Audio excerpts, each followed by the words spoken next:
Yo! What's up, YouTube? It's your boy Breedingpool. Another installment of the Pandicorn podcast with continued spoilers. Hope everyone had a great Labor Day weekend. As always, I'm here with my gorgeous co-host, who happens to also be a panda.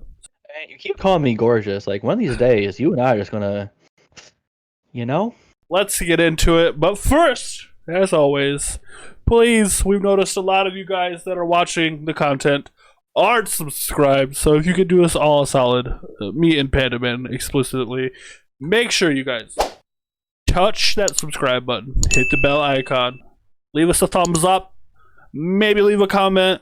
I mean, we really would like you to. We'd like to be able to respond to stuff like that. But again, subscribe, bell icon, like it, love it, because we really just want you guys to enjoy our content, and that's the only way we know if we do or not. It helps out a lot, and it's free 99. Free? 99. Free 99. First card up, since we have to catch up quite a bit. This is going to be a rapid fire kind of episode. Leyline Tyrant. We did some digging. Eric, tell them what you found. So first, we're just going to describe the card. Slater Tyrant, 2 red for a 4/4 flying. You don't lose unspent red mana as steps and phases end. When Leyline Tyrant dies, you may pay any amount of red mana. When you do, it deals that much damage to any target.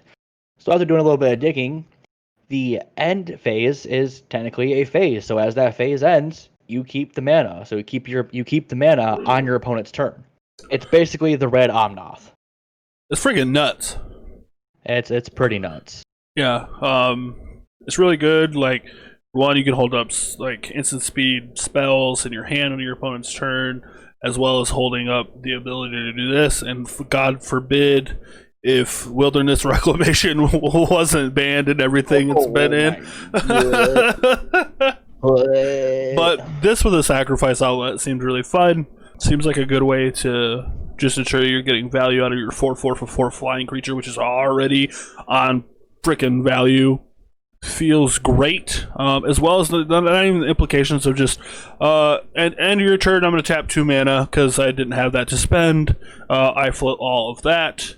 Now on my turn, I have 9 mana or whatever. You know what I mean? That seems really good too. Like, just the ability to ramp a little bit there seems fun.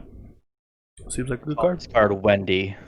Wendy? Why? Yeah, because 4/4 for 4. Oh yeah, 4/4.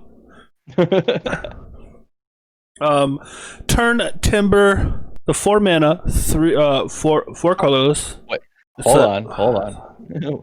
4 mana. No. Excuse me. It should be 4 mana, but anyways, it's 7 mana, 4 colorless, 3 green. So that's 4 green. Look at the top 7 cards of your library. You may put a creature card from among them onto the battlefield. If that card has a converted mana cost 3 or less, it enters the battlefield with 3 additional +1/+1 counters on it. Put the rest on the bottom of your library in a random order. It is also a bolt land for green. Select a company called They Want Their Mana Back. Just saying. They want their mana back and their extra creature. Yeah, like, depending on how the format shakes out, like, it's a good card, don't get me wrong. Like, just being able to get any creature card from the top 7 of your deck seems pretty solid. In the fact that if it's like a crappy pool of cards, you get to put 3 counters on it on top of it. Seems fine, but is that really what you want to be doing for 7 mana at sorcery speed? I don't think so. We'll find out as the format progresses, because this is, we're looking at everything kind of in a vacuum. We're not looking at the big picture. Which is the way you got to look at it in, like, spoiler season. You should look at it kind of in a vacuum, because until everything's fully flushed out in spoiler season, you should just be individually looking at the card's power level and then going, okay, this could slot into this existing deck. It helps you from making bad decks on day 0. Just saying. At the same time, we are entering a brand new standard format, rotation happening, everything. We don't know the speed the format's going to be at yet. So this is something to look out for, something to keep your eye on. Also, a caveat, like I said, it's going to be a rapid fire. So if there's any, like, cards that you guys want us to cover, because we're going to get the full set probably tomorrow, just let us know in a comment. We'll touch on it. If we didn't touch on it tonight, let us know, and we're definitely down to take a look at it. Scourge of the Skyclaves. One in a black. Okay, all right. One in a black for a star. Kicker, 4 in a black. When you cast this spell, if it was kicked, each player loses half their life rounded up. Scourge of the Skyclaves' power and toughness are each equal to 20 minus the highest life total among players. So I think this is going to be best fitted in an aggro deck in which you also lose your life as well to make sure that it's not, you're not playing it out and it's dying immediately. Yeah, like the Bolt lands seem pretty decent for this here, and in Modern, Death Shadow really enjoys taking damage. This card feels like it just can slot in, kind of as Death Shadow 5 through 8. Turn 1, fetch, shock, Thoughtseize. Turn 2, fetch, shock, Scourge. Yeah, well, it would still probably die because your opponent. But well, if they fetch shocked. Oh yeah, I mean, yeah, if they fetch shocked. True. Yeah. You also have that are like Bolt Land, like all these different combinations. It can be bigger than Death Shadow. 19's the highest power. Right, and it's does have another ability, Kicker. When you cast a spell with kick, each player loses half their life rounded up, which seems kind of bad, but in and of itself, it fuels itself as a late game spell. Helps you chip away at that last bit of damage. Then it becomes this big beater that they have to deal with. Plus, if you're backing that up with burn or anything like that, it seems like it could be really fun to play with. Good card. When you cast this for 7, don't be at 1 life. You lose the game. Do you really? Round it up. Round it up. Oh. Yeah. So if half of 1 rounded up is 1. Mm-hmm. Just don't be at 1 life. Don't debate yourself like that. The next card that we have. Wayward Guide Beast. Please ask yourself WWGB when you play this card. But realistically, we just want to say keep a close eye on any 2/2 trample haste. Even with a significant downside, it can be good in a set designed with landfall in it. We were talking about how this on 1 attack. This on 1 attack, return your land, play or attack again, play land. Cast another 1-drop. You don't have to return that land then, and then your next turn you get a 2-drop. Like it kind of sets you back, but there are some things that you could play with here. It can bounce these spell lands that we have as well. It can change your pathways. Can do a lot of things. I think it's gonna be best mid game for the fact of bouncing back your spells and flipping over your pathways. I'm not too sure about it, but well, just keep your eye on it. Is what I think. Next up, we got Nahiri's Lithoforming. X red for a sorcery. Sacrifice X lands. For each land card sacrificed this way, draw a card. You may play X additional lands this turn. Lands you control enter the battlefield tapped this turn. I think this one's going to be combo well with the new Omnath we have in the format. So that we can, if you sacrifice, let's say like 7-ish land, you draw 7 cards. You'll get on average 3 to 4 land potentially, and so you can play the 7, quote unquote 7 lands. So you can play your 3 lands, and you'll get the on-off triggers. Scape Shift. This is not though, so don't wrap yourself into the feeling that this could be a replacement for Scape Shift or an additional Scape Shift. This is not Scape Shift. Akiri, the Fearless Voyager. She's 1 red and a white. She's a legendary creature, core warrior. Whenever you attack a player with 1 or more equipped creatures, draw a card. For 1 white, you may unattach an equipment from a creature you control. If you do tap that creature, it gains indestructible until end of turn. She's also a 3/3.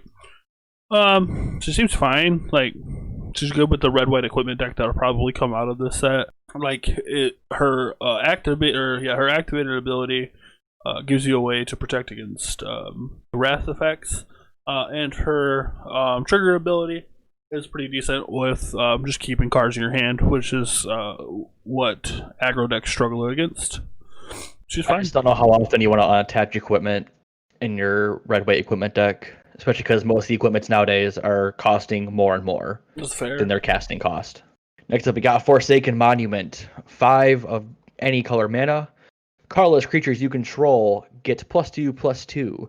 Whenever you tap a permanent for colorless mana, add additional colorless mana. Whenever you cast a colorless spell, you gain 2 life. It's a legendary artifact. It's going to be good in E-Tron as a sideboard card, and that's about all I can think of. Yeah, like, Might be like I don't even no, it's not even decent for like mono green, ramp in historic. The There's something to lands, add those colorless. Lily or not Liliana, but Nissa, her lands are colorless. Just FYI. Yes, but you're not tapping them for colorless mana. No, but you can attack with a 5/5 vigilance. This is true. Like that seems okay to me. And There might be some sort of like janky colorless deck in historic or pioneer. Well, think about I it don't know how. with Karn, you don't have to put this in your main deck either. You can just minus and get it from your sideboard. This is true, but is that going to be any good? I don't know. Because we have a Chroma's Memorial that they grab now, usually, for this type of effect. It's a mythic rare though, so keep your eye on it. It might pop up somewhere. I'll probably try to build a janky colorless deck in historic. Just try it. Inscription of Insight is a 3 and a blue sorcery with kicker 2 blue. Choose one. If the spell is kicked, choose any number instead. Return up to 2 target creatures to their owner's hands. Scry 2, then draw 2 cards. Target player creates an XX blue illusion creature token with X is where X is the number of cards in their hand. So the Scry 2 draw 2 is good, but being sorcery just really hurts this card. And the fact that it costs 5, 6, 7, 8 mana to do that seems real bad. Too thrilled about it. Yeah, no, I am kind of disappointed on the inscription cycle. Just it's not what it should have been. They had a really good chance for this to be the charms, and they didn't do it. Would it have been too powerful to be an instant? No, I don't. I mean, no, I don't think so at all. Like 4 mana. We've seen Scry 2 draw 2 cards and make 2 energy at 4 mana at uncommon. We've definitely seen bounce 2 creatures at instant speed, and we've definitely seen, well, we may have not seen create an XX illusion at instant speed, but like there's no protection there, there's no evasion, there's no nothing on this creature, and it could be smaller than a 7/7. Like 7/7 is probably not its ceiling, but it's generally where we're looking at for its ceiling. Like that's where I'm hitting my head in a normal house. You know what I mean? Or 6/6, by the way. Anyways, but. All right, next we got Lithoform Engine. 4 mana for a legendary artifact, mythic rare. 2 in tap. Copy target activated or triggered ability you control. You may choose new targets for the copy. 3 in tap. Copy target instant or sorcery spell you control. You may choose new targets for the copy. But wait, there's more. 4 in tap. Copy target permanent spell you control. What? This is going to be. What'd you say? Copy target permanent spell you control. Yeah, that's pretty freaking sweet. I have this feeling this is going to be pretty much a staple in every single EDH deck ever. I mean, it should be. Like, it does everything you want it to do. Copies triggered abilities, copies instant sorceries, and copies your creatures. Or artifacts, or, like, permanents. Okay? Anything that goes on a stack, this thing can copy, okay? Okay, we're good. Alright. Yeah, it's colorless too, so like there's no color restriction for this at all. Your colorless deck probably should include some form of this card, Eric. I'll look into it. And Skyclave Relic and maddening cacophony. 1 and a blue for a sorcery with kicker 3 and a blue. Each opponent mills 8 cards. This spell was kicked. Instead, each opponent mills half their library rounded up. More mill. Yay. No. No, yay. No. But yay, mill. Seriously, though, like, we got an additional crab for Modern Bill, and now we have an additional solid 2-drop card that mills a significant portion of the deck. Not to mention it does turn on the row clause in Standard and stuff like that. Alright, next we got Undo Inversion. 6 white for a sorcery. Destroy all non-land permanents. It's also a tap land that has white. Where is our planner cleansing, wizards? We don't get it. No. We get Undo Inversion. Which, again, if the format is slower, this will be nice. But I despise control decks. I hate control decks with all my heart. But I don't think, like, even they're not going to want to be like, okay, bye my planeswalkers that I've already casted at this time. Yeah, that's true. You know what I mean? Like, yeah, hard reset. No. Yeah, I don't. I don't know if it's going to be a no-no or not, but I mean, people have played crazier stuff, so. This is true, yeah. I totally missed this one. If you want to do squad commander as well, you can do that too. No, I don't want to do it at all. Just because of what it says. Hashtag not my party. Yeah, exactly. So squad commander is 3 and a white for a 3/3 core warrior. When squad commander enters the battlefield, create a 1/1 white core warrior creature token for each creature in your party. At the beginning of your combat on your turn, if you have a full party, creatures you control get +1/+0 and indestructible until end of turn. That's good. Like, that's a good part.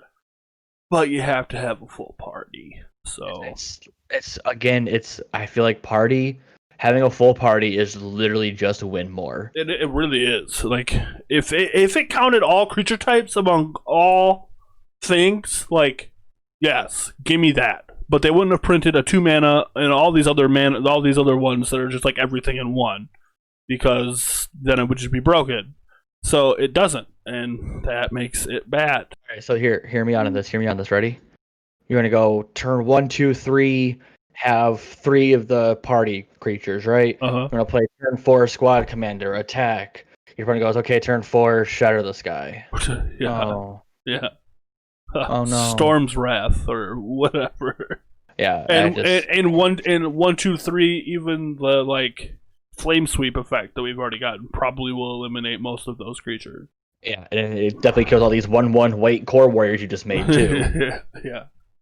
I don't see it being. This is definitely. I think this is one of the bulk rares.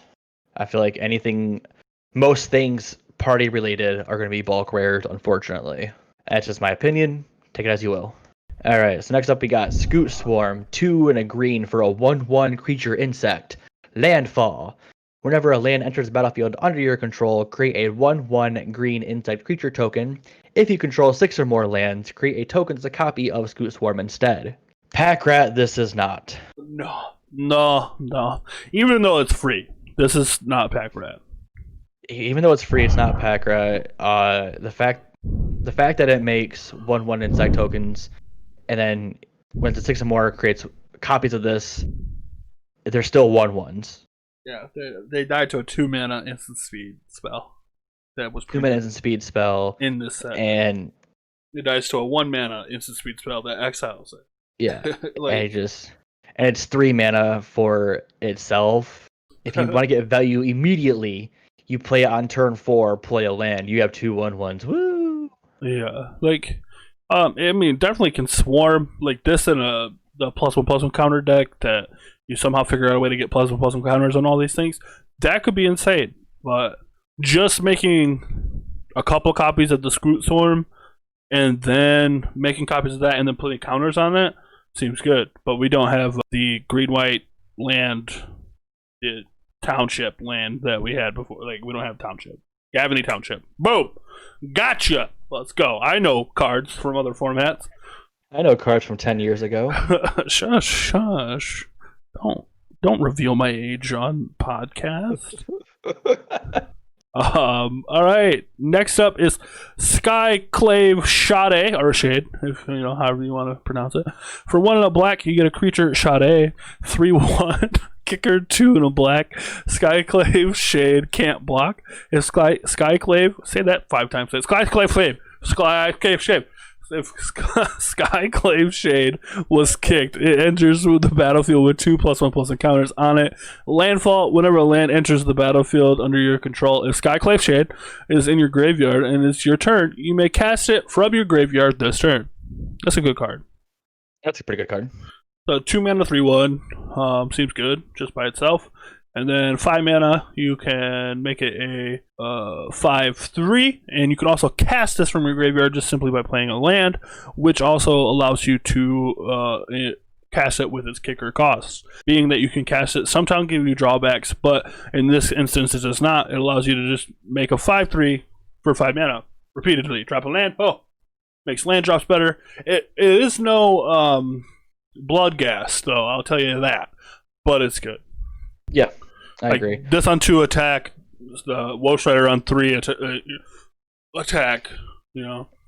Minus the fact that this can get hit with the 1 mana, 1 damage, exile it. It can, yeah, it can. So that is a problem to look out for as well. Mm-hmm. Next up, we have negate. Cool, everybody knows what negate does.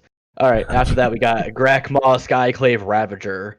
1 black-green for a 0/0 legendary creature, a Hydra Horror.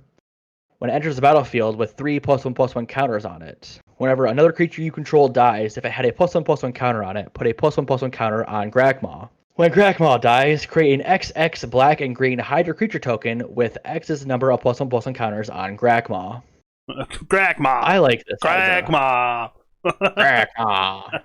Grakmaw. Really, it's really good at keeping your board position against control, like post wraths. It also is just the only problem I have with it. It's not in the correct colors for the green-white counter stack. I was thinking the same thing. That's my only problem. Same thing. That's my only problem. But maybe there's a green, black, white. But I don't know if 3 colors is gonna work in this format. Don't. Green, black, white. What is that color combination? Abzan. We do have the Triumph for that. We do have the Triumph for that. Maybe it can work. And let me see what pathway is. We have the black-white pathway. We have the green-white pathway. Do we have the black-green? I don't think we do have Golgari. No, we do not have the Golgari. We do have Temple of Malady, I think. Yes. Yeah. We have a Temple of Malady. Malady. Malady. Tipping intensifies. But next up is Shadow's Verdict. 3 black for a sorcery, rare. Exile all creatures and planeswalkers with command mana cost 3 or less from the battlefield, and all creatures and planeswalker cards with command mana cost 3 or less from all graveyards. Thank God! I hate Uro. I hate it with a passion. Hate it. And Croxa and just all of them. No, not really. I don't hate them too much, but they have been oppressive, and this is a clean answer. I'll bet at 5 mana at sorcery speed to just say, you know what? Nah, I'm not playing with your graveyard shenanigans and stuff no more. We're not doing it. It's a great sideboard card. Probably don't play this in your main deck, but you know. Up next, we got Oran Reef Ooze, 2 and a green for a 2/2 creature ooze. Enters the battlefield, put a +1/+1 counter on target creature you control. When Oran Reef Ooze attacks, put a +1/+1 counter on each attacking creature with a +1/+1 counter on it. I liked it. I like it in the green-white, possibly Abzan counters deck we have going on here. You know, I just thought about the Abzan deck. Yo. We have Pelucrano still. Pelucranoni, yeah, he comes back with a lot of counters. He does come back with a lot of counters. Did you know in Historic, there's one that doubles the amount of counters that get put on the card? Really? Yeah, it's a 3 mana enchantment from Jumpstart. And it doubles. Intriguing. Yeah. And it's 2 and a green enchantment. Pick up your Pride Malkin. Well, maybe not in Pride Malkin. There's some decent ones in here that give trample, I think, that aren't Pride Malkin. But Pride Malkin also allows you to put +1/+1 counters on things, so... we'll see how it goes with this +1/+1 counter deck. We are getting a lot of cards for it, so the numbers are going to be kind of awkward to play around with. Speaking of the +1/+1 counter deck being Abzan and or green-white, we have Felidar Retreat, 3 and a white, enchantment, landfall. Whenever land enters the battlefield under your control, choose 1, create a 2/2 white cat beast creature token, or put a +1/+1 counter on each creature you control. Those creatures gain vigilance until end of turn. Pog champ. Plus, look at them horns on that kitty. Let's go.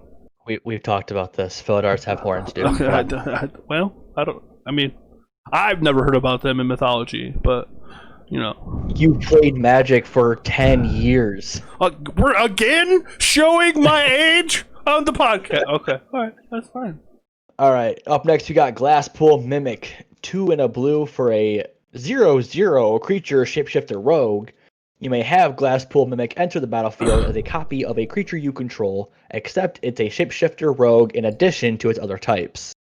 It's also a edge to the battlefield tap land for blue. And I really like the art for its land. Like, it's like a stone guy and then a bunch of these dudes in the reflection. That's really cool. But realistically, yeah. It's one of the best clone creatures ever printed. And a land. And 3 mana. And hashtag rogue. So, like, yeah, it's hitting all my bars, okay? It's 3 mana clone, which we haven't seen much of that. I don't think maybe we've ever seen that. Well, Phyrexian Metamorph technically was 3 mana, but you had to pay Phyrexian Blue for it. So that goes to show. Well, you didn't have to, but that goes to show you how good 3 mana is. Even though Phyrexian Metamorph did a little bit more than this, but this also turns it into a rogue, and it's also a land that you like. You just don't have. You just need a land drop, or you don't have. It's a creature you control, though. It's not. It's not any creature, so that makes it worse. Yes, that's true. But there's been a lot of really good rogues spoiled in this set. Most cloned ones are like 4 mana. We do have a few 3 mana instants and sorceries that do it. Okay. But besides that, there's not many 3 mana enters as a copy. Are any of them double faced and have a land on the backside of them? Negatory. So there we go. Agadeem's Awakening, part of the 7 man or the triple colored mythic bolt land cycle. It's X black. For a sorcery, return from your graveyard to the battlefield any number of target creature cards that each have a different converted mana cost, X or less. That seems pretty good. That's real good. I think it's the best of the cycle, even if it is a sorcery. Can be used like Return to the Ranks, if you guys know what that card is. And it's also a land that enters the battlefield taps at black. So it's good in the early game and good in the late game. It's a solid card. It allows you to just, pull everything out of your graveyard, put it onto the battlefield, and have a good heyday with it. If you're sacrificing things, if you're not sacrificing things, if you're in a bigger style black deck, you can pull out one specific card. It seems fine to me. It's like the fact that, like, if you cast this for, let's say, like, most of the other cycles, like, it's 4 black or 4 blue. If you cast this for 4 black, it's return 4 cards to the battlefield. A 4, a 3, a 2, and a 1. Really good. This I can see in Historic with some Stitcher Supplier action going on with it. God Pharaoh's Gifts. If you didn't know, I play God Pharaoh's Gift a lot. Maybe some God Pharaoh's Gift. It's kind of like I want a 1-of this. Like this just gives you. It just makes it where they have to they bring in all of their artifact removal. Well, Agadeem's Awakening. Agadeem's, not Ageems. Ageem. All right, on to Ancient Green Warden. Eric? Ancient Green Warden is 4 green for a 5/7 creature elemental with reach. You may play land cards from your graveyard. If a land entering the battlefield causes a triggered ability of a permanent you control to trigger, that ability triggers an additional time. So, Panharmonicon for landfall. It's mythic too, right? It's mythic. I think it's first clause, not reach, but it's clause that actually matters. You may play lands from your graveyard. It's what makes this card over the edge to being playable. It is 6 mana for a 5/7. That is quite a lot. If the land triggering thing does twice, that is just like what we would call a win more type of mechanic. Because usually, if you're triggering your landfall, it's already a benefit to you, and you're already getting ahead. Doing it twice only furthers that. Like, it doesn't need to. You don't need to rub it in your opponent's face, for instance, that you're winning. Let that Field the Dead's banned in Historic. Oh. Next up, we have No Priest of Oblivion. 1 black for a Vampire Cleric. Hashtag my party. 2/1 with Menace and Lifelink and Kicker for 3 black. When No Priest of Oblivion enters the battlefield, if it was kicked, return target creature from your graveyard to the battlefield. I love it. It's good early game as a 2/1 Menace and Lifelink for 2 mana. Great late game, pulling anything out of your graveyard to the battlefield. Anybody hear of a nice little card called Grey Merchant of Asphodel? I would really like to bring that back. I didn't think about that. Hey, that's pretty good. Plus, its art is fantastic. I love that art. I want that art on a playmat. She's got a chain around this here, like, don't even know what that is. It reminds me of a soul eater bad guy. It's obviously a freaking demon. Okay, fine, it's a demon. Deliberate. 1 in the blue for an instant. Scry 2, then draw a card. Ooh, buddy. So, Preordained got a facelift, and boy, do she look good. Yeah, this card. Be a 4 of in like every blue deck. Forever. In almost every format, too. Maybe not as far as like Legacy and stuff like that, but this card is real good. Real good. Now, yes, the difference between 1 and 2 is huge, but the fact that this is an instant lets you hold up your negate, your counter spells. They don't do it? Cool. Deliberate. Yeah, and then you have to remember Preordained is banned, restricted in certain formats. Like, Preordained is 1 mana, scry 2, draw a card, sorcery speed. This is 2 mana, do the same stuff at instant speed, and that's buena. Skull Smasher Attacker, 1 RR, creature, giant warrior, kicker 2, trample haste. If kicked, Skull Smasher Attacker enters the battlefield with a +1/+1 counter. At the beginning of your end step, if it has no +1/+1 counter on it, return it to hand. So, this is reminiscent to the Dash ability. Dash was really good, and this would be a good on-curve creature that doesn't die to sorcery, speed removal, early game, and then late game, it's a big beat stick. He can definitely smash my skull anytime, just saying. I really don't know if you want that, because he's sitting next to a horse here, and that horse looks tiny to him. Yeah, now you're making it hurt, Eric. Come on now. That's what I do. Up next, we got Ferrous, the Divided Stream. X, green, blue, legendary creature serpent 0/0. When Ferrous, the Divided Stream, enters the battlefield, put X +1/+1 counters on it, where X is the amount of mana spent to cast it. Whenever you cast a kick spell, you may remove 2 +1/+1 counters from Ferrous. If you do, you may copy that spell and choose new targets for the copy. This is a serpent, not a jellyfish hydra beast. Thank God. Yeah. I think this is going to be a really good card. Even as like a just green-blue, you get a 2/2 that can copy a kick spell. Yeah. At the cost of sacrificing itself. That's really good. It's a legendary creature too, so it can be your commander if you have a blue-green kicker commander deck. And I think it's something to look out for. We'll see how it goes. Legendary creature usually like removes its multiple copies. I don't know if the translation may be off, but I don't know if you could copy, let's say, Null Priest's ability that we had. That would be pretty cool. Yeah, it's something to look out for the rulings for this card. Next up, we have mckinneys Throne. Land, tap to add colorless. 1, tap, put a charge counter on mckinneys Throne. Tap, remove a charge counter from mckinneys Throne. Add 2 mana of any color. Use this mana only to cast kicker spells. Wah! I mean, it's fine. They're not going to give us, like, a land that produces 2 mana for anything. They're just not going to do that in a standard set anymore. But not without a severe drawback. Yeah, but this is good for the kicker deck. That could be a thing. Keep an eye on it. Make sure you look at it. Have fun with it. Have fun. Brew with it. Play with it. Do things with it. Have a good time. It does ramp your mana if you're casting something with kicker. If you find a really, really good kicker card, kick it. Kick that shit. Everybody. All y'all. Thank you guys for watching the spoilers so far. We've had a really decent turnout on YouTube, even though we're kind of brand new at this. We really appreciate it. We'll go over the full set tomorrow night, as well as if you guys comment anything. We appreciate all the support that we've been receiving. We appreciate all of you guys at all times.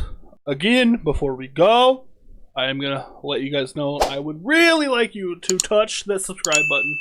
Hit the bell icon, leave a comment, a like. I mean, sacrifice a goat to this YouTube channel, please. But no, seriously, we would really appreciate just a subscription and a like and a comment. Let us know what you guys want to see, what cards we didn't cover that you guys really want to talk about, what you're thinking is the best card in the set. We really want to know, because we'll just make videos about that stuff. We'll literally talk about what you're talking about and give our thoughts on that. You can check out my channel at /Breedingpool. I stream, Eric streams, we all stream. No, realistically, Eric streams Mondays, Wednesdays, Thursdays, and Saturdays, 12:30 a.m. So technically the next day until about 4. a.m. I just had to update my schedule due to distance learning. We moved to every day 10 a.m. Oh, every Monday through Friday, 10 a.m. until about 4, and then Saturdays for the boys, so it's late nights. Fridays, we also have Spoopy Stream with my old lady Alexa. Sunday, we're off, but it's a good time. Twitch.tv/Breedingpool. Eric's is Twitch.tv/Pandmanaeryck. All those things will be in the description down below. We love you guys again. Thank you so much for sticking with us. Make sure that you guys stick around even more for more content. We appreciate you.